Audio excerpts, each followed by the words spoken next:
गुराँसको भेद मुनि सम्झनाको छाया भन्न मन थियो तर गुराँस चाहिँ खासै देखेको छैन। अहिले नै सास बढ्यो त्यहाँ अनि यसको टपमा पुग्न सकिन्छ त।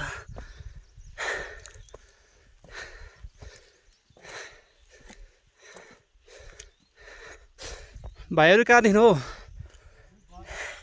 घुम्नको लागि हो?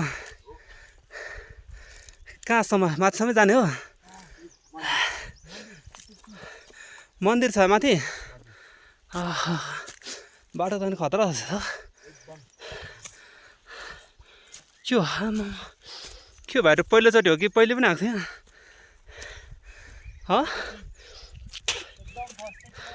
फर्स्टचोटि? ल अब पनि भाइहरूसँग माथिसम्म जानु पऱ्यो। अब पनि एक्लै आएको भाइहरूको अरू साथी छैन? खासमा त साथी पो लिएर आउनुपर्छ र त। घरमै छोडेर आएको? ल ठिक छ। तर फेरि तिमीहरू साथी ल्याएको मलाई डिस्टर्ब हुन्छ केही छैन। त्यो ढुङ्गा चाहिँ ढुङ्गा हो क्या माया रे।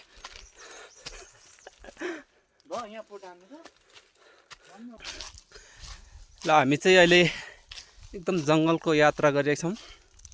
यो जङ्गलमा के जनावर पाइन्छ त्यो चाहिँ थाहा छैन, तर आज हामी कसलाई भेट्न हिँडेको भन्ने कुरा अहिले म तपाईँहरूलाई देखाउँछु।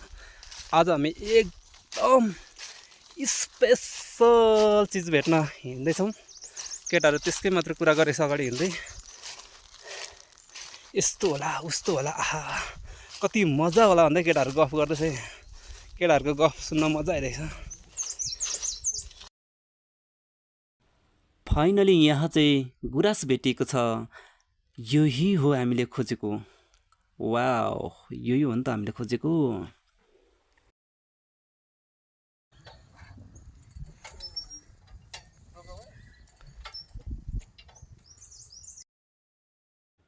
अहिले हामी चाहिँ आरआर गार्डन पार्कमा छौँ। यहाँ चाहिँ विभिन्न चिजलाई जस्ताको तस्तै सजाइएको छ र हेर्दा मनोरञ्जन त पक्कै पनि दिइरहेको छ।